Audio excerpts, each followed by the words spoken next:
गुरु साक्षात् परब्रह्म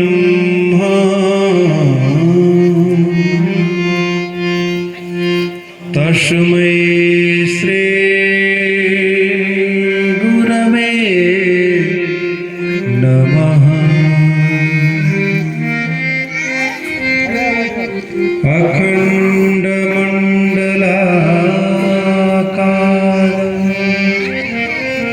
व्याप्तं येन चराचरं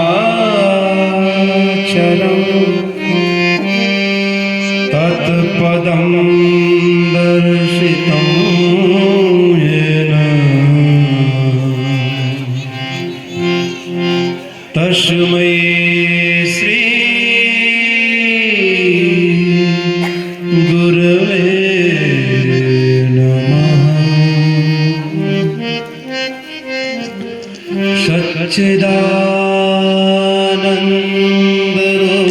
सच्चिदानन्दरूपाय विश्वोत्पत्त्यादिहेतवे तापत्रयविनाशाय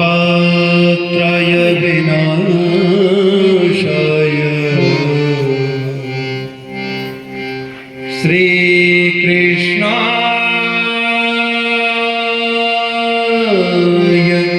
वयं नमः।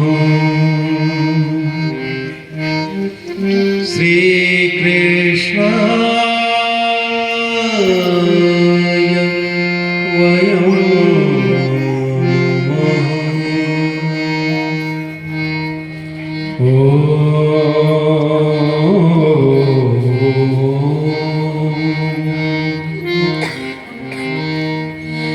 जय जय श्री राधारमण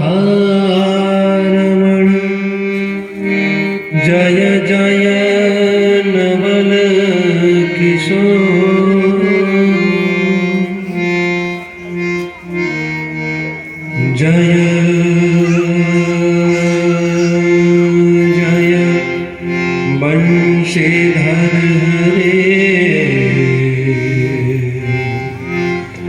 जय जय माखन चोर।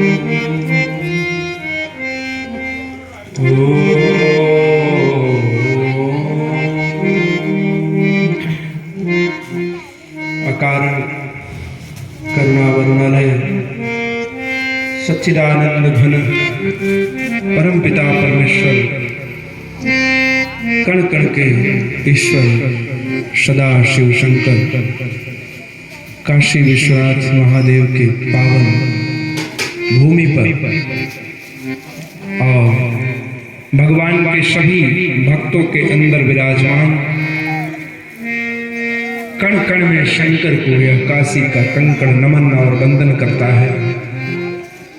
उसके साथ ही आज इस डाक बंगला स्थित महामाया जगदम्बा माँ कालिका भवानी और इस दिव्य जगदम्बा रानी की दिव्य पावन उपस्थिति में आप सभी भक्तों के मन में बैठे हुए उस परमपिता परमेश्वर का मैं काशी का कंकड़ इस पावन सत्संग में स्वागत वंदन और अभिनंदन करता हूँ। मेरे प्यारे, किसी भी कार्यक्रम सत्संग के उद्घाटन में सबसे ज्यादा आवश्यक अगर कुछ है तो वह है कि हम अपने जीवन को और अपने मन को तन को सबसे पहले भगवान के नाम से पावन करें। जब हम भगवान के नाम से अपने मन को पावन करते हैं तभी उस भगवान की शक्तियों का समावेश हमारे भीतर होता है। आइए हम सभी भगवान नाम से सबसे पहले भगवान कीर्तन से अपने आप को पवित्र करते हैं।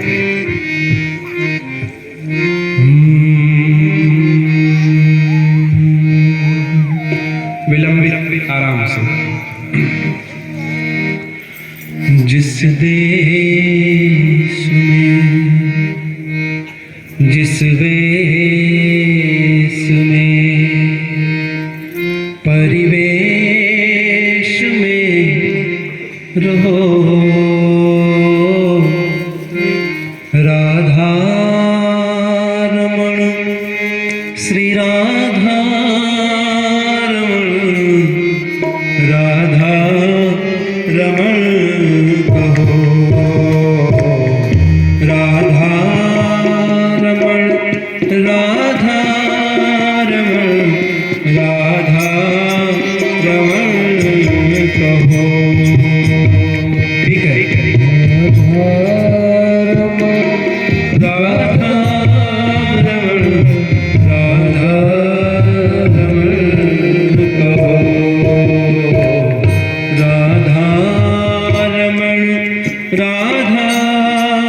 धर्म में रहो राधा रमण राधा रमण राधा रमण कहो राधा रमण राधा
परिवेश में है, लेकिन हमेशा हर जगह हमको किस मोड में रहना है, एक्सेप्टिंग मोड में रहना है, स्वीकृति के भाव में जीना है। चाहे कुछ भी हो जाए, हमको अपना भजन छोड़ना नहीं है। भगवान का दिया हुआ दुख भी है, सुख भी है, सबको स्वीकार करके चलना है। कैसे? जिस मान में, सम्मान में, अपमान में रहो राधा रमण, राधा रमण, राधा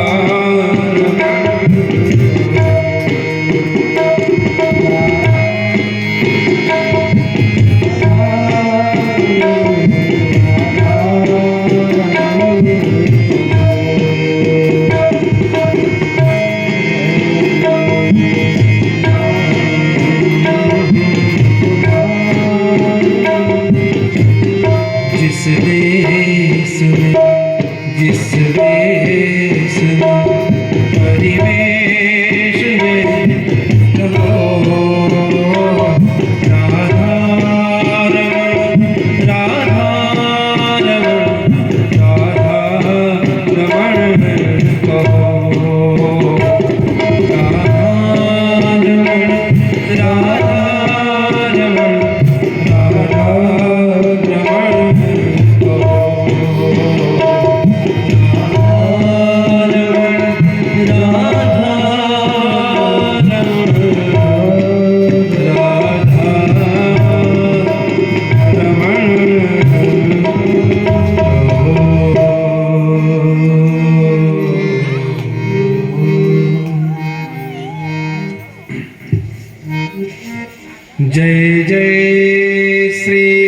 राधे। हाथ है आप लोगों के पास तो एक बार उसका प्रयोग कर लीजिए। जय जय श्री राधे। थोड़ा सा आप लोगों की आवाज हम तक आ जाए, आप लोगों को भी बोलना है। क्या बोलना है? जय जय श्री राधे। ओम नमः पार्वती पतये हर हर महादेव।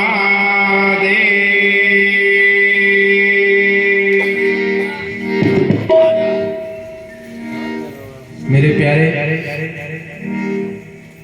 भगवत भक्ति, भगवत सत्संग, कीर्तन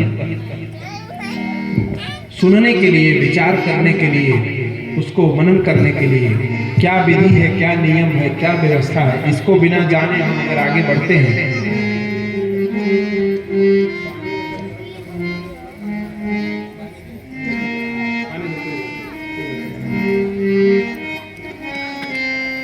जब हम कभी भी कहीं पर कथा सुनते हैं, सत्संग सुनते हैं, प्रवचन सुनते हैं, तो उसका कुछ नियम है।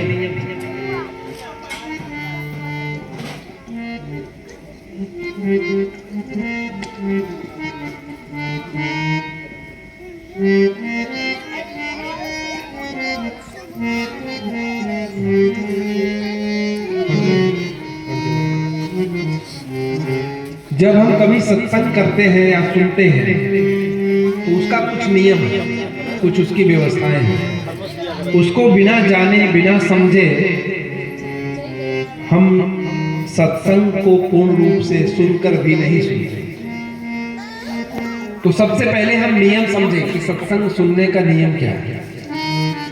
वैसे तो आज केवल मात्र 1.5 से 2 घंटे का प्रवचन का कार्यक्रम है। हमने कहा था हर्ष जी को कि यदि प्रवचन का ही आयोजन हो तो बहुत सुंदर होगा, लेकिन आपने कहा कि नहीं गुरुजी, सबका विचार है कि अखंड रामायण होगा। ठीक है, अखंड रामायण के साथ प्रवचन हो रहा। अब आपको अभी 1-2 घंटे जो भी समय है वो सुनने के बाद पता चलेगा कि कितना क्या उचित था। भगवान का नाम तो सर्वथा उचित ही है, जो भी कुछ हो जाए सब बढ़िया है, मंगलमय है, लेकिन उसमें हमको कितना घुसता है, कितना हमारे अंदर आता है, वो बहुत जरूरी है समझ। हम कितना समझ पाते हैं। अब जैसे हम अभी पूछेंगे कि भाई अखंड रामायण का पाठ तो बहुत ही पावन, बड़ा कल्याणकारी है, लेकिन अभी अखंड रामायण के 24 घंटे पाठ में आप लोगों ने कितना सुना और कितना समझा और कितना आचरण में उतार रहे, तो कितने लोग बताएंगे? है ना? तो अखंड रामायण उस तरह से है जैसे आप महामृत्युंजय जप करते हैं। अखंड रामायण का पाठ करवा रहे हैं या सत्संगी पाठ करवा रहे हैं, तो उस तरह से वो पाठ है। पाठ की महिमा अलग है, सत्संग की महिमा अलग है। जो महिमा महामृत्युंजय की है, एक अनुष्ठान की, उसी तरह की महिमा अखंड रामायण का भी एक गरिमा है, एक मर्यादा है। बहुत अच्छे से, बहुत बढ़िया ढंग से हमारे बड़े ही परम सुहृद शिष्य राजन जी ने इस कार्यक्रम को, अखंड रामायण को, एक बार आप खड़े हो जाइए, सबको दर्शन दीजिए। और आपकी टीम के माध्यम से ये रामायण का पाठ, जो कि हमारे बहुत ही करीबी हैं, आपके माध्यम से ये कार्यक्रम संपन्न हुआ है। आपको मैं खूब खूब आशीर्वाद इस व्यासपीठ से देता हूँ, खूब खूब बधाई और शुभकामना देता हूँ कि भगवान करे कि इसी तरह से आप आगे अपने दिन दूना रात चौगुना की गति से बढ़ते रहें। एक बार जोरदार तालियों से आपके पूरे टीम के लिए स्वागत करिए, सम्मान करिए। बैठ जाइए। तो आज अब इस समय सत्संग का जो कार्यक्रम है उसमें आप समझें कि आप सुनने के लिए बैठे हैं। तो कौन है श्रोता? श्रोता 3 प्रकार के होते हैं। पहला है श्रोता। श्रोता जो है किसी भी बात को ध्यान पूर्वक सुनता है, श्रवण करता है, मनन करता है, चिंतन करता है और उसको अपने जीवन में उतारता है। ये नहीं कि गुरुजी ने कुछ कहा और हम कुछ सुने और हम कर कुछ और रहे हैं, तो इससे सत्संग का लाभ नहीं होता है। फिर कैसे होता है जी? जब हम कोई चीज पहली बार सुने, ध्यान से सुने, इसमें ये नहीं कि कोई और विचार हम लेकर के बैठेंगे तो हम सुन नहीं पाएंगे। तो पहला लक्षण है श्रोता, उत्तम कोटि, यानी कि केवल और केवल सुनना है, उसको समझना है, अपने जीवन में उतारना है, सीधा सीधा भाषा में। और दूसरा लक्षण है